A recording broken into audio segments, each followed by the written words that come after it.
El siguiente segmento tiene contenido o opinión. La entrevista en A Primera Hora. Analizamos los hechos del momento junto a sus protagonistas. 7:21. Alejandro Martínez, presidente de Expo Flores, nos atiende a esta hora. ¿Cómo le va, Alejandro? Bienvenido, buenos días. Fabián, ¿cómo estás? Buenos días con todos. No me cambie el nombre, Fabricio. Fabricio, perdón. ¿En qué Fabián habrá estado pensando? ¿Cómo le va? ¿Cómo está? Bien, muchas gracias. Gracias por la invitación. Me quedé un poquito preocupado de lo que estaba diciendo Hernán Reyes. O sea, primero que nada, no estamos viviendo una inflación, estamos viviendo una deflación. Deflación, claro. Sí, creo que eso es un error que hay que realmente corregir, porque el momento de la deflación no se está dando por movidas internas, se está dando por movidas externas de mercado, ¿sí? Y es deflación, lo hemos venido diciendo desde el mes de marzo, ¿sí? La misma producción va a estar disponible en el mundo, no ha cambiado eso, no hay mayor inversión y el consumidor está consumiendo menos. A menor demanda, a igual oferta, la guerra es precios hacia la baja. Es deflación lo que está pasando, ¿sí? Creo que es importante corregir eso. No estamos en un proceso de inflación, estamos en un proceso de deflación. Tanto así que el petróleo hace más o menos 2 semanas y media se vendía a menos 6.45, ¿sí? En un momento dado. Eso es cuando ya existe tanta producción y no existe demanda, que quien produce petróleo está dispuesto a pagarte para que te llegue ese petróleo, porque no hay dónde ponerlo. Entonces, estamos en un proceso deflacionario, por si acaso. Claro que sí, yo coincido con esa visión. A ver, yo me quedé preocupado hace unas, ¿qué será? 3 semanas, debe ser un mes, 3 semanas más o menos. Vi un reportaje de televisión sobre la grave situación del sector floricultor, el cierre de algunas fincas, obviamente el despido de trabajadores, tallos que estaban tirados ahí en plantaciones en el sector de Pedro Moncayo, en Cayambe, en el norte de Pichincha. Estamos llegando hoy al día 64, según mis cálculos, 64, desde que se impuso esta restricción, la paralización de la actividad productiva, la suspensión de la jornada laboral presencial. En 64 días, ¿qué ha ocurrido con el sector floricultor, Alejandro Martínez? Bueno, en 64 días el sector básicamente ha dejado de vender cerca de 72 millones de dólares, para dar una cifra más o menos bien estimada. Ahorita estamos proyectando, está muy difícil proyectar, pero estamos proyectando que el primer semestre del año, que normalmente terminábamos entre 510, 520 millones de dólares de exportación o ventas, ahora vamos a terminar posiblemente unos 410, 400 millones, más o menos. La caída es muy fuerte, estamos hablando de un quinto en total, sumando que tuvimos un enero y febrero relativamente positivos, ¿no? No necesariamente fueron buenísimos, pero fueron relativamente positivos. Eso te marca que la caída es estrepitosa. Ahora, eso es ventas contables, es decir, cuánto contabilizo en ventas. Lo grave de la floricultura son más allá de esas cosas. La primera es que el Valentín se comienza a cobrar más o menos entre la segunda y tercera semana de marzo, justamente cuando empezó el cierre de mercados, el cierre del consumo en general en el mundo, y obviamente las empresas que compraban flores al Ecuador, pues también comenzaron a hacer sus ajustes, sus ajustes económicos, sus ajustes de caja. Entonces, hasta ahora, de lo que estamos levantando la información, se ha cobrado el 30% apenas del Valentín. Un 30% de empresas en el mundo básicamente han cerrado sus puertas, lo cual quiere decir que tampoco habrá pagos de ese 30%. Y esa es la situación grave. Entonces, estamos vendiendo realmente al día de hoy entre el 10 y el 11% de la capacidad productiva del Ecuador en flores. Pero el problema también no es solo vender, cobrar es el problema, cobrar es lo que te da a la larga la liquidez para poder operar. El problema grave de flores ahorita es que el agua está aquí, ¿no? Es decir, el agua nos está quedando ya sin respiro, entonces... O sea, no hay flujo en este momento en las fincas, no hay liquidez, no hay dinero contante y sonante. No. Y las empresas, como lo he dicho yo muchas veces, y te lo he dicho a ti, Fabricio, las empresas con utilidad o sin utilidad, si no tienen liquidez, quiebran. Esa es la razón de quebrar. Hablaban en la entrevista pasada que estaba escuchando, ¿sí? Que dos personas habían reducido su salario, ¿no es cierto? Y que le implicaba el no pago de la empleada en la casa. Claro, es un ¿sí? oyente que me escribió, me decía que él y su señora, los dos son servidores públicos y que calculando la reducción que les va a tocar, equivale al salario que le pagan a la trabajadora del servicio doméstico en su hogar. Exactamente, eso es baja de ingresos, baja de liquidez, ¿no es cierto? En el caso de los sueldos es que la liquidez se hace efectiva al momento del pago del sueldo, ¿sí? En las empresas a veces no, a veces uno puede vender hoy día, pero cobrar pasado mañana, ¿sí? Cuando le das crédito a un cliente o le das crédito a un consumidor. Entonces, es el mismo efecto, es decir, cuando uno comienza a tener menos liquidez, ¿sí? Comienzas a fallar pagos o comienzas a tener que evitar gastos o pagos, ¿sí? Y eso es lo que está pasando en el Ecuador, no solamente en Flores, está pasando en todos los negocios de Ecuador, está pasando en todas las personas en Ecuador, ¿sí? Falta de pago. ¿Por qué? Porque no están ingresando dólares al país. Uno, por la baja del petróleo. Dos, por la baja de exportaciones. El mundo está consumiendo menos. Hay que estar muy atentos a esto. El peligro ahorita del Ecuador, que no lo tienen los vecinos, por si acaso, en el sentido como nosotros lo estamos viviendo, ¿ya? Todos tenemos el mismo peligro. El tema es que Colombia, por ejemplo, genera una devaluación, inyecta dinero, ¿sí? Y de una u otra manera le genera cierto carácter de liquidez, ¿sí? Al país. Ahora, esa liquidez también tiene un límite, ¿sí? Porque mientras más sigas devaluando esa moneda, te estás volviendo más barato, entre comillas, ¿sí? Pero te va a costar más recuperar todo ese capital que has devaluado. Alejandro, ¿Okay? ¿cuántas fincas han cerrado en esos 64 días de emergencia sanitaria? Nosotros hemos hecho análisis y no hay cierres todavía. Yo te diría más bien que los cierres de fincas se van a comenzar a ver desde esta semana, ¿sí? ¿Por qué? Porque más o menos las curvas de liquidez nos van a dar hasta esta semana, si no es la próxima, ¿sí? En un buen 10-15%. Ahora, el sector, después del 17 de marzo más o menos, se ajustó ya en oferta al 17%, ¿sí? Es decir, erradicaron variedades o hicieron lo que se llama un corte de mesa, sumando más o menos eso, fue un 17% de la oferta que desapareció, ¿sí? Es un riesgo grande porque obviamente estás botando mucha inversión básicamente a la basura. Muchas plantaciones están haciendo el descabezado, que lo que hace el descabezado es cambiar el metabolismo de la planta para que consuma menos y produzca menos, ¿sí? Y de una u otra manera que el cuidado de esa planta sea menor, ¿ya? Y hay que entender, la agricultura, o sea, en este caso la floricultura, no se puede detener, simplemente es una actividad que sigue y demanda y exige cuidado diario. Pero, por ejemplo, con estos números que usted señala, ¿hay más o menos un aproximado de cuántos trabajadores han perdido el empleo? O sea, las fincas o el sector ha tenido que prescindir de trabajadores justamente por esta situación. ¿Hay un estimado? Sí, a ver, hay que entender, el que un trabajador salga de una empresa es una mala noticia para la empresa, porque eso significa que estoy dejando de producir algo, ¿sí? O sea, el que la gente salga no es una buena noticia, es una pésima noticia, y en este sector mucho más. Yo he visto a gente que la ha pasado mal, es decir, que ha tenido que escucharle 3 horas de llorar, de lamentar. Y sí, en el sector básicamente han salido unas 9.800 personas en estos 7 semanas. Ha sido muy doloroso. 9.800 de un universo total de ¿cuántos? ¿Cuántos trabajadores tiene el sector más o menos? Directo 60.000. Es el 17%. Literalmente. Sí, o sea, el ajuste es el que se ha dado. Es una pena, es durísimo esto. Es un sector que es muy unido al trabajador. Necesita y depende mucho del trabajador, y el trabajador es un trabajador agrícola muy comprometido, muy especializado. Esto es muy duro.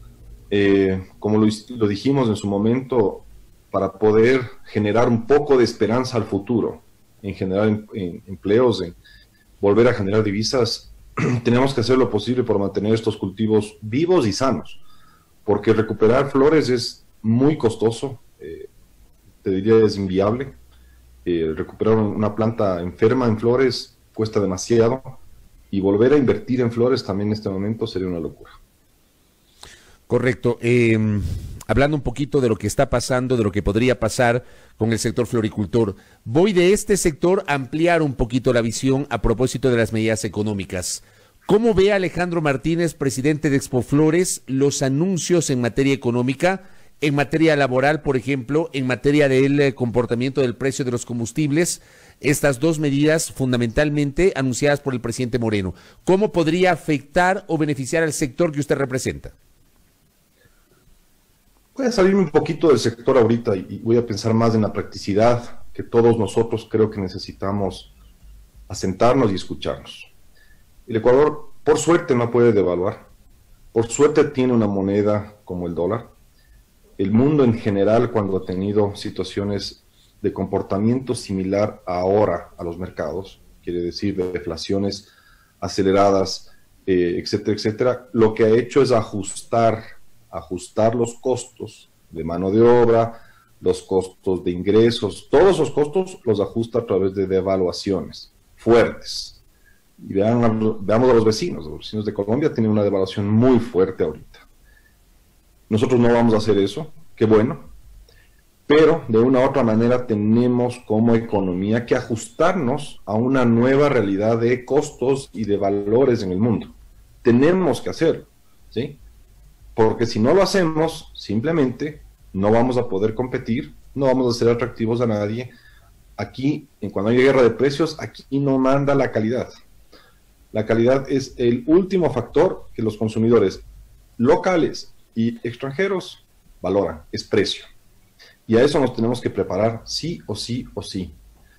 Así como nosotros en nuestras casas. Yo lo he hecho así. Yo tengo una reducción del 50% de salario. Yo he tenido que ajustar mucho el consumo también, obviamente, ¿sí? No es fácil, pero así como nosotros entre empresas y personas hemos hecho ese ajuste, el Estado necesitaba hacer ese ajuste. Es obvio.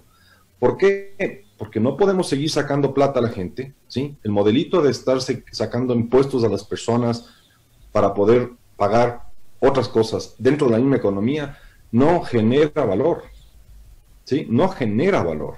El Ecuador tiene que ingresar dólares, y eso es a través de exportaciones, que son productos tradicionales y no tradicionales como los nuestros, y petróleo, ¿sí? O a través de financiamiento, pero el financiamiento hay que pagarlo. O sea, no podemos no pagar el financiamiento. Y este momento, al no tener exportaciones, porque no existe mercado de compra, ¿sí? Se necesita ingresos de deuda, no hay otra forma. Cuando teníamos buenas exportaciones, buen valor del dólar, buen valor del petróleo, ¿sí? Nos fuimos a endeudar. Era el momento erróneo de endeudarse. Ahora es cuando había que estar preparado para endeudarse. En ese momento había que ahorrar. Pero bueno, hoy día liberar los precios del petróleo, de la gasolina, me parece bien. Me parece bien focalizar, ¿sí? el subsidio a la gasolina, en el caso de ser necesario, focalizarlo a quienes efectivamente les va a tener que costar más de una u otra manera en su economía ese ajuste en dólares. Pero el ajuste ahorita de liberación de combustibles resultó a la baja, ¿sí? El petróleo está tan bajo que sí, la gasolina ahorita está bajísima. Claro, pero va a llegar un momento en el que probablemente los precios del petróleo se recuperen y allí podría la tortilla virarse, ¿no? Sí, de acuerdo. Pero yo tengo un dato súper interesante, ¿sí? ¿Cómo es? Del norte de Perú a Lima, ¿sí? Un contenedor de exportación, ¿sí? Cuesta transportarlo $430. Un contenedor de exportación desde Quito a Guayaquil cuesta $750. Aquí tenemos diésel de 1.037, ¿sí? Y en Perú hace un año teníamos diésel de $3.15. ¿Por qué el del Perú era más barato que el del Ecuador? Definitivamente no es por el costo del combustible, es otro el costo que está afectando los costos del Ecuador. Y en eso sí coincido con varios analistas, ¿sí? En que sí, el Estado ecuatoriano tiene que bajar su peso en la economía, porque el gran peso del costo de la economía es lo que el Estado le significa a la economía, que tiene que nutrirse, ¿sí? Si no es por petróleo, tiene que nutrirse por impuestos. Esos impuestos se traducen en costos para nosotros como productores y como consumidores en el Ecuador. Eso es lo que tenemos que entender, que tenemos que bajarlo. Tenemos que ser competitivos, ¿sí? Y evidentemente el subsidio a la gasolina era un impuesto a todos nosotros, porque de una manera u otra tenemos que pagar ese subsidio. Yo, en lo personal, y esto lo he dicho en varias ocasiones, públicamente, yo sí estoy de acuerdo en que había que revisar el tema de los subsidios. No sé si este era el mejor momento, no sé si lo de octubre era el mejor momento. Sí creo que esa decisión debía ser meditada, argumentada, socializada, repensada con diversos sectores, pero bueno, hoy se ha tomado una decisión. En ese sentido, ¿usted ve que las medidas anunciadas ayer van en la dirección correcta finalmente o no? Creo que van en la dirección correcta, creo que estábamos tarde, pero creo que van en la dirección correcta, y falta mucho. Yo creo que como país tenemos que entender, primero, que no lo hemos vivido nunca una situación así. En la historia del Ecuador no se ha vivido una historia así. Yo ahorita, y te lo cuento así, Fabricio, yo he leído ahorita libros referentes a la Segunda Guerra Mundial, a la Gran Depresión, ¿sí?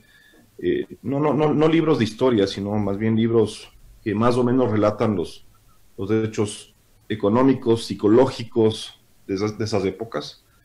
Y yo creo que no estamos listos todavía para todo lo que nos viene. El Ecuador va a tener que acostumbrarse a tener cambios constantes, permanentes, ¿sí? Algunos acertados, otros desacertados. El nivel de incertidumbre de los mercados ahorita es total. Nosotros podíamos hacer proyecciones a 6, 8 meses anticipándonos al consumo. Ahorita, Fabricio, no podemos hacer 3 semanas de anticipación. No podemos. No tenemos ni siquiera reacción del consumidor para encuestar adecuadamente y saber qué es lo que quiere o qué es lo que va a querer, ¿sí? ¿No creen que lo que nos pasa a nosotros como sector externamente les pasa a todos los sectores, tanto de exportación como de consumo interno? Por supuesto que sí. Y no solamente en este país, en todos. Alejandro, me queda un minuto y quiero cerrar con una última reflexión que quiero pedir. ¿Cómo van a cerrar su sector y la economía? ¿Cómo va a cerrar el año o cómo va a enfrentar el segundo semestre del año? Fabricio, yo te diría que el consejo y la recomendación que voy a darle al Ecuador es: dejemos de hablar mucho de perspectivas porque no existe. Quien está adivinando el futuro nos está mintiendo. Es imposible este momento adivinar el futuro. Las certezas se dan día a día, el sector se está ajustando día a día, ¿sí? Tomen riesgos, sí, tomemos riesgos, pero basados en certezas del día de hoy, ¿sí? No en expectativas de la gente me dijo, me escuché que, no, certezas. Estamos en una economía similar a la de una guerra mundial, ¿sí? Sin guerra, por suerte, pero estamos en una economía de ese estilo. Está todo contraído, todos los mercados están así. Tenemos que ser muy audaces, pero tenemos que ser también muy capaces de percibir lo que son certezas, ¿sí? Y nadie tiene ahorita la bolita mágica del futuro, nadie. ¿Cómo vamos a terminar? No lo sé, no tengo la menor idea. Espero que por lo menos sobrevivamos en términos de liquidez. Ojalá. Alejandro, gracias por el tiempo, ya seguiremos conversando. Me interesaba mucho conocer la situación del sector floricultor, preocupante, pero claro, habrá que ver qué pasa en el segundo semestre del año. Muy gentil por habernos atendido, un abrazo, gracias. Buen día, chao. Alejandro Martínez, presidente de Expoflores, me quedo con algunas de sus reflexiones sobre el sector.